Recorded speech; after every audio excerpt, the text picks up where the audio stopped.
Assalamualaikum warahmatullahi wabarakatuh. Apa kabar Bapak Ibu semua? Saya doakan senantiasa dalam lindungan Tuhan Yang Maha Esa. Perkenalkan, saya Dr. Imam Kurniawan, seorang dokter umum yang bertugas di rumah sakit swasta di daerah Serang, Banten. Di sini saya ingin menyampaikan mengenai kesehatan mental. Sebelumnya, apa di sini ada yang pernah mengalami gangguan kesehatan mental atau ada yang belum tahu? Nah, baiklah, kesehatan itu nggak melulu soal raga yang sehat, yang mampu untuk melakukan aktivitas sehari-hari, melainkan juga kesehatan mental pun akan mempengaruhi aktivitas. Dan penting untuk dipahami bahwasannya kesehatan mental pun penting untuk dijaga dan dipelihara. Seorang psikiater bernama Noam Spencer pernah berkata, kesehatan mental bukanlah tujuan, tapi sebuah proses. Ini tentang bagaimana Anda mengemudi, bukan kemana Anda pergi. Baiklah, kesehatan mental menjadi salah satu dari sederet masalah kesehatan yang paling disoroti oleh banyak orang di belahan dunia. Ini merupakan temuan dalam hasil survei Ipsos Global yang bertajuk Health Service Monitor 2023. Riset itu menunjukkan bahwasannya sebanyak 44% responden dari 31 negara di dunia menilai bahwasannya kesehatan mental menjadi masalah kesehatan yang paling dikhawatirkan. Disusul kanker di posisi kedua sebagai masalah kesehatan terbesar bagi 40% responden. Indonesia saat ini mengalami darurat kesehatan jiwa. Mengacu pada data dari Kementerian Kesehatan RI atau Kemenkes, sekitar 1 dari 10 orang di Indonesia mengidap gangguan mental. Dalam data yang sama, Riskesdas tahun 2018 mengungkapkan bahwa lebih dari 19 juta penduduk berusia lebih dari 15 tahun di Indonesia mengalami gangguan mental, emosional. Selain itu, lebih dari 12 juta orang dalam kelompok usia yang sama mengalami depresi. Oke. Nah, gimana? Udah ada yang sedikit paham mengenai pentingnya kesehatan mental?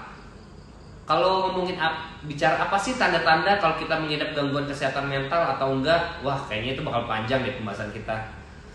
Karena gangguan mental itu ada banyak.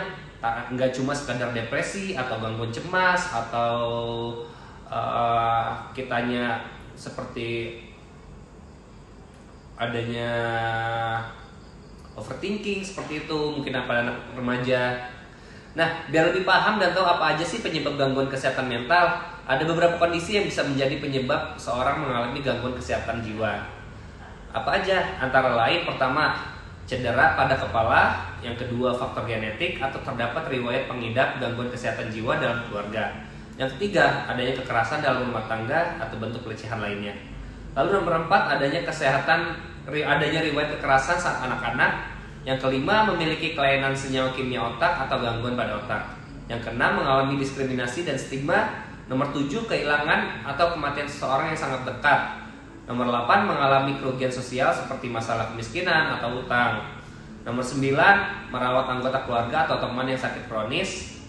Nomor 10, pengangguran, kehilangan pekerjaan atau tunawisma. Nomor 11, pengaruh zat racun, alkohol atau obat-obatan yang dapat merusak otak. Nomor 12, stres berat yang terjadi dalam waktu yang lama dan juga terisolasi secara sosial atau merasa kesepian. Selanjutnya nomor 14 itu tinggal pada lingkungan perumahan yang buruk dan juga mengalami trauma yang signifikan seperti pertempuran militer, kecelakaan serius atau tindakan kriminal lainnya. Oke. Lalu apa aja sih gejala yang ditimbulkan oleh gangguan mental ini? Jadi banyak gejala yang ditimbulkan oleh gangguan mental ini. Gejala gangguan kesehatan jiwa bisa berbeda-beda bergantung pada jenisnya. Kendati demikian, gejala umum dari kelainan kesehatan ini yang bisa kamu kenali antara lain seperti berteriak atau berkelahi dengan keluarga dan juga teman-teman. Lalu adanya delusi, paranoia atau halusinasi. Dan juga kehilangan kemampuan untuk berkonsentrasi, adanya rasa ketakutan, kekhawatiran, atau perasaan bersalah yang selalu menghantui. Lalu ketidakmampuan untuk mengatasi stres atau masalah sehari-hari, marah berlebihan dan rentan melakukan kekerasan, lalu memiliki pengalaman dan kenangan buruk yang tidak dapat dilupakan, adanya pikiran untuk menyakiti diri sendiri atau orang lain, lalu menarik diri dari orang-orang dan kegiatan sehari-hari, lalu mendengar suara atau mempercayai sesuatu yang tidak benar, lalu mengalami nyeri yang tidak dapat dijelaskan, menunjukkan perubahan suasana hati yang secara mendadak yang dapat menyebabkan masalah dalam hubungan dengan orang lain, lalu merasa bingung, pelupa, marah, tersinggung, cemas, kesal, khawatir, dan takut yang tidak biasa. Lalu perasaan sedih yang tidak berarti, tidak berdaya, putus asa, atau tanpa harapan. Lalu merokok, minuman beralkohol lebih banyak daripada biasanya, atau bahkan menggunakan narkoba.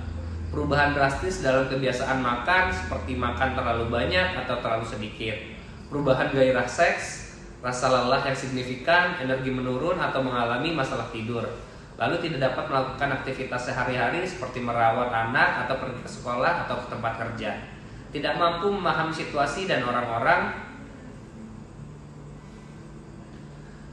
Nah, itulah gejala-gejala yang ditimbulkan oleh gangguan kesehatan mental. Mungkin itu uraian singkat yang bisa saya berikan pada Bapak Ibu sekalian mengenai kesehatan mental dan gangguannya. Semoga bisa bermanfaat untuk Bapak dan Ibu semuanya agar lebih peduli dan mengerti mengenai pentingnya kesehatan mental dan supaya tidak ada lagi yang menyepelekannya. Mungkin itu aja yang bisa saya sampaikan di video ini, tapi sebelum saya akhiri izinkan saya untuk berpantun ria. Batang bambu dibuat tangga, cakep. Air hujan dalam tempayan, cakep. Sehat itu lebih berharga daripada harta kekayaan. Terima kasih atas perhatian Bapak Ibu semuanya. Kurang lebihnya saya mohon maaf. Saya Dr. Imam Kurniawan pamit undur diri. Wassalamualaikum warahmatullahi wabarakatuh.